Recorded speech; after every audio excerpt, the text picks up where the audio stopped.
அதிமுக தொடங்கி 52 வருஷமாகவே திமுக வெர்சஸ் அதிமுக தான் அரசியல் களத்தை வெற்றி தோல்வியை தீர்மானிக்கிறது நம்ம பார்த்துக்கிட்டோம். பலகீனப்பட்ட அதிமுக மேலே அவங்க சவாரி செய்கிறதுக்கு தயாராகிட்டாங்க. திமுக வெர்சஸ் பாஜக தான் 2026 தேர்தல் களத்தை கொண்டு போகிறோம் அப்படிங்கிற அளவுக்கு இவர்களும் இந்த அண்ணாமலை ஸ்டேட்மெண்ட்டை ஏத்துக்கிறாங்களான்னு கேட்கணும். திரு ஓபிஎஸ்ஓ திரு டிடிவியோ அதிமுக கட்சியின் மீது வைக்கக்கூடிய விமர்சனங்களை ஏத்துக்கிறாங்களா? கட்சிக்கும் தலைமைக்கும் நீங்கள் யாரும் விசுவாசமாக இல்லை, மதிக்கல, பல பேர் சோரம் போய்விட்டீர்கள், அதுதான் அவருடைய நிலைப்பாடு. அதுதான் அதிமுகவினுடைய யதார்த்த நிலை. அதுல ஒரு 30-40 பேர் முதன் முறையா உதயசூரியனுக்கு ஓட்டு போட்டிருக்கான் சார். இந்த நிலை ஒருபோதும் அதிமுக ஒரு காலமே இருக்காது. இந்த வீடியோவை உங்களுக்கு வழங்குபவர்கள் பேசஸ் பே, secure digital payments with multiple features and great success rate. வணக்கம் நேயர்களே, இன்றைய OH தமிழ் உரையாடலில் நம்மோடு மூத்த பத்திரிகையாளர் திரு துரை கருணா அவர்கள், அவரை அன்போடு வரவேற்கிறோம். சார் வணக்கம். வணக்கம் சகோதரா. அதிமுக குறித்து அதிமுக பாஜக இந்த சண்டைகள் வார்த்தை போர் குறித்து தொடர்ந்து ஒரு வாரம் 10 காலம் அண்ணாமலை வெளிநாடு போருக்கு முன்னாடி வரைக்கும் சர்ச்சை, அது தொடர்ந்து கூட முன்னாள் அமைச்சர்கள் பேசிக்கிட்டே இருக்கிறாங்க. இப்போ புதிய தலைவர் சொல்றதோட ஒரு ஒருங்கிணைப்பு ஒரு குழு, அந்த ஒருங்கிணைப்பு குழுவை முதன்மை ஆமா அவர் தான் ஒருங்கிணைப்பு குழுக்கு ஒரு தலைவர் மாதிரி திரு H. ராஜா நியமனம் பண்ணியிருக்காரு. அதிமுக இது போன்ற ஒரு அதிமுக வெர்சஸ் பாஜக அப்படிங்கிறத இருக்கட்டும், இந்த சண்டை அல்லது சச்சரவு அந்த வார்த்தை போர் நீடிக்கணும் அப்படின்னு அதிமுக விரும்புதா? இல்லை, தமிழ்நாட்டு அரசியலை பொறுத்தளவில் நமக்கு எதிரும் புதிருமாக இருதுருவ அரசியலை மேற்கொண்டது திராவிட முன்னேற்ற கழகம், அனைத்து இந்திய அண்ணா திராவிட முன்னேற்ற கழகம். திராவிட முன்னேற்ற கழக தொடக்க காலத்தில் திமுக வெர்சஸ் காங்கிரஸ் அப்படின்னு தான் அரசியல் களம் இருந்தது. 72க்கு பிறகு தான் திராவிட முன்னேற்ற கழகம், அனைத்து இந்திய அண்ணா திராவிட முன்னேற்ற கழகம் இருந்தது. இந்த இரண்டு அரசியல் கட்சிகளை சார்ந்து இவர்கள் ஆதரவு நிலைப்பாட்டில் இருக்கிற அரசியல் கட்சிகள் அவங்கள சார்ந்து பேசுவாங்க. ஆனால் பாரதிய ஜனதா கட்சியினுடைய போக்கு என்பது இப்போ திராவிட முன்னேற்ற கழகம், அனைத்து இந்திய அண்ணா திராவிட முன்னேற்ற கழகம், இந்த இரண்டு திராவிட அரசியல் கட்சிகளுக்கும் மாற்றான ஒரு சக்தியாக நாங்கள் வளர்ந்திருக்கிறோம் அப்படிங்கிற அந்த நிலைக்கு வந்தாங்க. அடுத்ததா இப்போ மூன்றாவதா இன்னொரு கட்டத்துக்கு போயிட்டாங்க. திராவிட முன்னேற்ற கழகம் வெர்சஸ் பாஜக தான் அப்படிங்கிற மாதிரி. கடந்த ஒரு 50-60 ஆண்டுகளாக அதிமுக தொடங்கி 52 வருஷமாகவே திமுக வெர்சஸ் அதிமுக தான் அரசியல் களத்தை வெற்றி தோல்வியை தீர்மானிக்கிறது நம்ம பார்த்துக்கிட்டு இருக்கோம். இந்த அளவுக்கு திரு அண்ணாமலை பேசுறாரு, பாஜகவினர் பேசுறாருன்னா அந்த அளவுக்கு அதிமுகவை திரு எடப்பாடி பலகீனப்படுத்தி வச்சிருக்கிறார் அப்படின்னு தான் நம்ம பார்க்கணும். தமிழகத்தினுடைய ஆகப்பெரிய கட்சியாக இந்த அண்ணா திராவிட முன்னேற்ற கழகம் இருந்தது. நீங்கள் தொண்டர்கள் போலாகட்டும், கட்சி கட்டமைப்பாகட்டும், மக்கள் ஆதரவு, செல்வாக்கு என்று பார்த்தா திராவிட முன்னேற்ற கழகத்தை விட ஒரு 2-3% வாக்கு வங்கி வைத்திருக்கிற கட்சி, கட்சியினுடைய உறுப்பினர்கள் அதிகமாக இருக்கிற கட்சி. அந்த அளவில் இருந்த அதிமுக இன்றைக்கு சிதறுண்டு போய் கிடக்கிறது. இந்த பக்கம் திரு ஓபிஎஸ், இந்த பக்கம் திருமதி சசிகலா, அந்த பக்கம் அமமுகன்னு ஒரு தனி கட்சி, அதிமுக ஒரு பிரிவை கொண்டு போய் அவர் நடத்திக்கிட்டு இருக்கிறார்.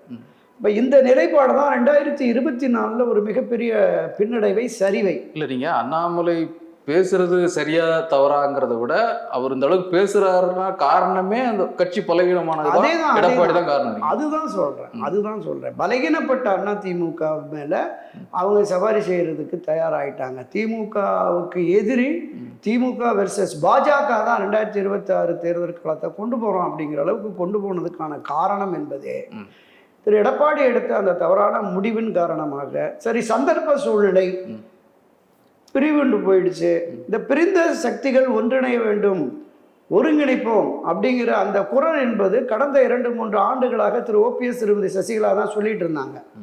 ஆனால் இன்றைக்கு கடந்த 2 மாதங்களாக நம்ம பார்க்குறோம், திரு எடப்பாடி பழனிசாமி தலைமையிலான அதிமுகவில் பயணித்து கொண்டிருக்கிற திரு எடப்பாடியை விடவும் தகுதியும் திறமையும் அரசியல் செல்வாக்கும் உள்ள ஒரு 6 நபர்கள், திரு செங்கோட்டையன், திரு நத்தம் விஸ்வநாதன், திரு தங்கமணி, திரு வேலுமணி, திரு KP அன்பழகன், திரு CV சண்முகம், எல்லோருமே பல முறை தேர்தல் களத்தை சந்தித்தவங்க. ஒரு 50-60 ஆண்டுகளாக கிட்டத்தட்ட ஒரு 8-10 முறை செங்கோட்டையெல்லாம் சட்டமன்ற உறுப்பினர் வெற்றி பெற்றார், அமைச்சராக இருந்தவர். நத்தம் விஸ்வநாதன் 1972 மாணவர் அமைப்பிலிருந்தே கட்சியில் பயணித்தவர். அதே மாதிரி திரு அன்பழகன் ஆகட்டும், மற்ற தங்கமணி, வேலுமணி ஆகட்டும், கட்சியினுடைய இந்த எடப்பாடி பழனிசாமி ஒற்றை தலைமைக்கு வந்து பொதுச் செயலாளர் வருவதற்கு பாடுபட்டவர்களில் முதன்மையானவர்கள் தங்கமணி, வேலுமணி, சி.வி. சண்முகம், உலகறிந்த ரகசியம். இப்போ அவங்களுமே ஒன்றிணைந்தால்தான் 2026 தேர்தலில் வெற்றி பெற முடியும் என்கிற கருத்தை இந்த 6 பேரும் போய் திரு எடப்பாடி பழனிசாமியை சந்தித்து 2.5 மணி நேரம் பேசியிருக்காங்க. கள யதார்த்தம் மாறி இருக்கு. கட்சியினர் சோர்வடைஞ்சு போயிருக்கிறான். ஒரு மகத்தான வெற்றி, ஆட்சி அதிகாரத்திற்கு வரக்கூடிய ஒரு பெரும் வெற்றியை பெற வேண்டும் என்றால் பிரிந்து கிடக்கிற சக்திகள் ஒன்றிணையணும். நீங்களே பொதுச் செயலாளராக இருங்க, நீங்களே முதலமைச்சர் வேட்பாளராக இருங்க, கையெழுத்திடும் அதிகாரம் உங்கள்கிட்டவே இருக்கட்டும், நீங்கள் அதை ஒப்புக்கொண்டால் நாங்கள் அவங்கள கன்வின்ஸ் பண்ணி அழைச்சிட்டு வர்றோம் அப்படின்னு பேசுகிறாங்க. ஒரு ஒப்புக்கொள்ளவே இல்லை, முடியவே முடியாது. இல்லை சார், இப்போ இந்த கட்சிக்குள்ள உள்ள பிரச்சனை, கட்சி ஒருங்கிணையணும், ஒன்று சேர்ந்தாதான் பலம். இது நீண்ட காலமா இருக்கக்கூடிய ஒரு நீண்ட காலமான அந்த பிரச்சனைக்கு அப்புறம், தொடர் தோல்விகளுக்கு அப்புறம் இருக்க பேச்சு தொடர்ந்து பேசிட்டே இருக்கிறாங்க. ஆனா கட்சிக்குள்ள இருக்க பிரச்சனைய பேசி தீர்க்கிறதுன்னு ஒரு பக்கம். ஆனா அந்த கட்சி ஒரு பொது தளத்துல இன்னொரு கட்சியால கடுமையான விமர்சனத்துக்கு உள்ளாகும் போது அதற்கு அதிமுகவா எதிர்வினை அப்படிங்கிறது வந்து போதுமான அளவு இருக்கா அப்படிங்கிறத நான் கேட்கிறேன். இப்போ அவர் பேசுறது தனிப்பட்ட முறையில திரு எடப்பாடியை வந்து கடுமையான சொற்களால விமர்சிக்கிறார் அண்ணாமலை. அதை தாண்டி என்னைய பொறுத்தவரை அதிமுக திமுக ரெண்டுமே ஒண்ணுதாங்க, ஒரே இதுலதான் வச்சுப்பாங்க. இதுல அவங்க பெருசு இவங்க பெருசுலாம் ஒண்ணும் இல்லை. அது ஒரு தீய சக்தி திமுக, அதிமுக இன்னொரு தீய சக்தி. அதுக்கு ஒரு உதாரணம் சொல்லி அதை விட இவ்வளவுதான், இவங்க ரெண்டு பேரும் பெரிய வித்தியாசம் எல்லாம் கிடையாதுன்னு சொல்லின்ற பொழுது அதற்கு எதிர்வினை எப்படி இருக்குன்னு நான் கேட்கிறேன். நீங்க எடப்பாடிக்கு எதிர்வினை நீங்க உங்களுக்கு பிடிக்கல, அவர் மேல வெறுப்பு அப்படின்னு வச்சு விடுமா, அதை கூட ஒதுக்கி வச்சுக்கலாம் கொஞ்ச நேரம். இதற்கு என்ன எதிர்வினை? அதற்கு எதிர்வினை என்பது என்னன்னா, திரு எடப்பாடி அவர்களே இந்த நாடாளுமன்ற பொதுத் தேர்தல் முடிஞ்ச உடனே வடமாவட்ட நிர்வாகிகள் கூப்பிட்டு ஒரு ஆலோசனை நடத்தினார்ல, அந்த கூட்டத்தில் இருந்த நிர்வாகிகள்கிட்ட சொல்லியிருக்கிறார் அவரு, கட்சிக்கும் தலைமைக்கும் நீங்கள் யாரும் விசுவாசமாக இல்லை, மதிக்கல, பல பேர் சோரம் போய்விட்டீர்கள். அதுதான் அவருடைய நிலைப்பாடு. அதுதான் அதிமுகவினுடைய யதார்த்த நிலை. தலைமையின் மீது ஈர்ப்பு இல்லை. தலைமையை ஒருத்தன் திட்டான் அப்படின்னு சொன்னா அந்த கோபாவேசம் தன்னெழுச்சியா வரணும். நீங்க தலைமை கழகத்திலிருந்து ஒவ்வொரு மாவட்ட நிர்வாகிக்கும் போன் பண்ணி போராட்டம் பண்ணுங்கன்னு சொல்லியும் ஒரு சில பகுதிகளில் போராட்டமே இல்லை. ஒரு சில இடங்கள்ல அண்ணாமலைக்கு எதிர்வினையாற்றி இருக்கிறார்கள். கட்சியிலையும் ஒரு சிலர், உதயகுமார், நம்ம செல்லூர் ராஜு, ஜெயக்குமார் போன்றவங்க தான் ஒரு தனிப்பட்ட முறையில் ஒரு விமர்சனத்தை முன்வைத்திருக்கிறார்கள். மற்ற யாரும் 74 பேர் இருக்காங்க கட்சியினுடைய தலைமை கழக நிர்வாகிகள் மட்டும், 32 அமைப்பு செயலாளர்கள் இருக்கிறாங்க. யாருமே பெரிய அளவில் எதிர்வினையாற்றலை. ஆக தலைமையின் போக்கு சரியில்லை. தலைமை பிரிந்து கிடக்கிற சக்திகளை ஒன்றிணைக்க மறுக்கிறது. இது கட்சியினுடைய எதிர்காலத்திற்கு, எதிர்கால வெற்றிக்கு, தேர்தலில் ஆட்சி அதிகாரத்தை பெறக்கூடிய வெற்றியை பெறுவதற்கு தடையாக இருக்கிறார். நான் அதான் கேட்கிறேன். நான் என்ன சார், இப்போ ஒரு பிரச்சனை பொதுவா கட்சியை நோக்கி வரும் பொழுது அந்த கட்சிக்குள்ள இருக்கிற பிரச்சனையை பார்க்கணுமா, எதிராளி எதிர் துருவத்திலிருந்து நம்ம கட்சியவே தாக்குறாப்ல, அப்போ அதற்கு எதிர்வினை கொடுக்கணுமான்னு கேட்கிறேன். இவர் மேல அதிருப்தி இருந்தாலுமே ஒரு கட்சியா அதிமுகவை அவர் பேசுறாருன்னு பாக்குறதுல என்ன சிக்கல் வருது? கடுமையான எதிர்வினை ஆட்சி இருக்க வேண்டும். அது இல்லைங்கிறத நான் சொல்றேன். தலைமையின் மீதான அந்த ஈர்ப்பு, தலைமையின் மீதான விசுவாசம், அந்த நம்பிக்கை அது குறைந்திருக்கிறதால் தலைமை மீதான அந்த ஈர்ப்பு சரியாக இல்லாதனுடைய விளைவுதான் முறையாக, சரியாக, தீர்க்கமாக, தீவிரமாக எதிர்வினை ஆற்றவில்லை அப்படிங்கிறது தான் என்னோட பதிவு. சரி சரி சரி. என்ன காரணம்னா இதுதான். அதாவது ஒரு கட்சியினுடைய தலைமையின் போக்கு சரியில்லை, அவர்கள் எடுக்கிற முடிவு கட்சிக்கு விரோதமாக இருக்கிறது என்று கருதுவார்களே ஆனால் அதிமுக பயணிக்கிற தொண்டர்களும் நிர்வாகிகளும் அந்த தலைமைக்கு சரியான பாடம் புகட்டுவார்கள். அதுதான் நம்ம 1996ஆம் ஆண்டு பார்த்தோம். செல்வி ஜெயலலிதா எவ்வளவு பெரிய சக்தி மிக்க, ஆளுமை மிக்க தலைவி.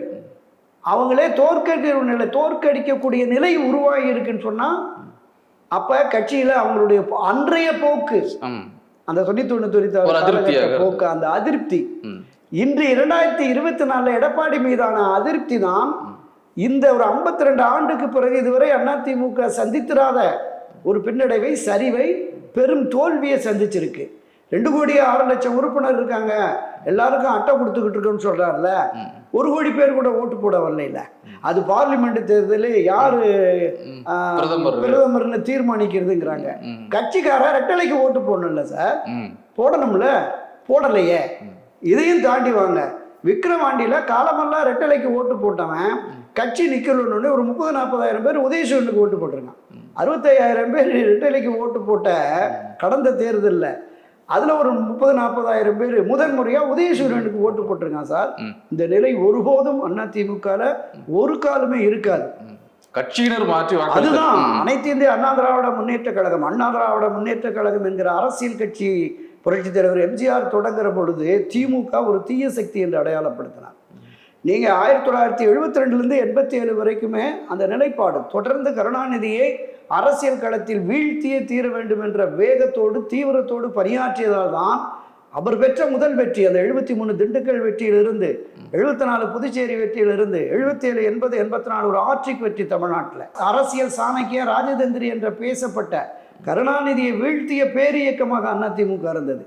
52 வருஷத்துக்கு பிறகு ஒரு இடைத்தேர்தலில் போட்டியிட முடியாத சூழலுக்கு எடப்பாடி கொண்டு வந்துட்டாருங்கிற வெறுப்பு, அந்த கோபம், அதுதான் ஒரு பெரிய சரிவை பின்னடைவை ஏற்படுத்தியிருக்கு. இதனால தான் நான் குறிப்பிட்டது மாதிரி இதுவரைக்கும் ஓபிஎஸ் தரப்புலையும் சசிகலா தரப்புலையும் ஒருங்கிணைப்போம் ஒன்றிணைப்போம் சொல்லிட்டு இருந்தாங்க. ஆனா இப்ப இங்கேயே சொல்றாங்கல்ல, இவர்களும் இந்த அண்ணாமலை ஸ்டேட்மெண்ட்டை ஏத்துக்கிறாங்கன்னு கேட்கணும். திரு ஓபிஎஸ்ஓ திரு டிடிவியோ அதிமுக கட்சியின் மீது வைக்கக்கூடிய விமர்சனங்களை ஏத்துக்கிறாங்களா? எடப்பாடி மீது விமர்சனத்தை விட்டுருங்க, நான் முதல்ல சொன்ன மாதிரி கட்சி மீது வைக்கிறாங்கல்ல. திமுக ஒரு தீய சக்தின்னு நீங்க வர்ணிக்கிறோம் நாங்க அப்படின்னா அதிமுகவும் அதே தான் சொல்றாரு. அந்த ஸ்டேட்மெண்ட்டுக்கு என்ன பதில் கொடுத்துருக்காங்க இது வரைக்கும் நான் கேட்கிறேன். இல்ல இப்போ அரசியல் சூழல் ஒரு நிலைப்பாடை எடுத்து அவங்க தனித்து பயணிக்கிறார்கள்.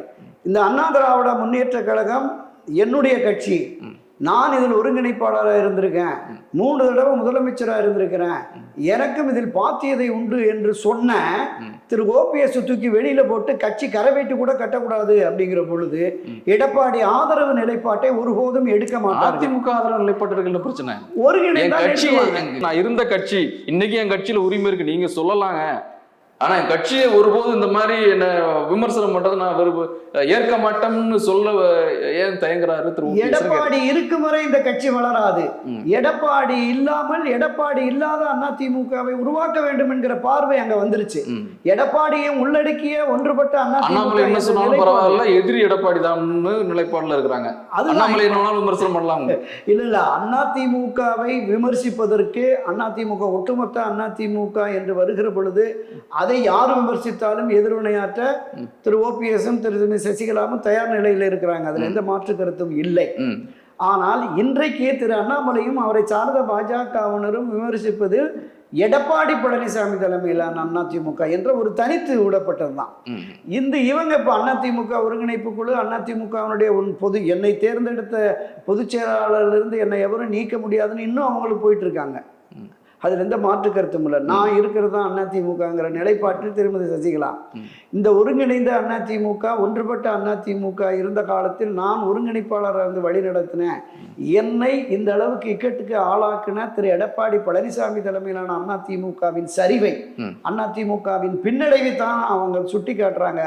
அந்த மனோபாவம் இவர்களுக்கு வந்ததுனால அவங்க எதிர்வினை ஆற்றலை அப்படின்னு நான் பார்க்கிறேன். இன்னொன்று சமீபத்தில் திரு திவாகரன் செய்தியாளர் சந்திப்பில் சொல்றாரு, நாங்க திரு தனபால் அவர்களை முதல்வராக்குவதற்கான சில முயற்சிகளை மேற்கொண்டோம். அப்போ அதற்கு தலித் சமூகத்தை சார்ந்த எம்எல்ஏக்களை அதை ஏற்கல அப்படிங்கிற ஒரு பார்வையை அவர் முன்வைக்கிறார் செய்தியாளர்கிட்ட. அந்த நேரத்தில் அந்த மாதிரி ஏதாவது நடந்துச்சா? அவர் ஸ்டேட்மெண்ட் சரியா இருக்கு? கூவத்தூரில் என்ன நடைபெற்றது என்பது நமக்கு காய்மறைவாக ஒரு சில விஷயங்கள் தான் வெளியில் வந்தது. சரி, அன்றைக்கு ஆதரவு நிலைப்பாட்டில் இருந்த சட்டமன்ற உறுப்பினர்களுக்கு பண விநியோகம்லாம் நடந்தது அப்படிங்கிற மாதிரிலாம் பொதுவெளிகளில் நிறைய வந்தது. ஸோ அப்படிப்பட்ட சூழலில் இது போன்ற ஒரு கருத்து அங்கே முன்வைக்கப்பட்டதா அப்படிங்கிறது ஒரு பெரும் கேள்விக்குறி. அங்கே இருந்த அந்த ஒரு 100-128 எம்எல்ஏக்களுக்கு தான் தெரியும். இன்னும் இன்னர் சர்க்கிளில் சசிகலா, தினகரன், திவாகரன் இவங்க இருந்த அவங்களுக்குள்ள என்ன முடிவெடுத்தாங்க அப்படிங்கிறது அவர்களுக்குள்ள தெரியும். திரு தனபால் அவர் முதலமைச்சராக்கலாம் என்கிற கருத்தை நான் தெரிவித்தேன் அப்படின்னு திவாகரன் உண்மைக்கு மாறான தகவலை சொல்ல வேண்டியதில்லை. சரி, சொன்னா அவருக்கு என்ன அரசியல் ஆதாயம் கேக்குறேன்? அரசியல் ஆதாயம் எதுவும் இல்லை. அந்த கருத்து முன்வைக்கப்பட்டிருக்கலாம்.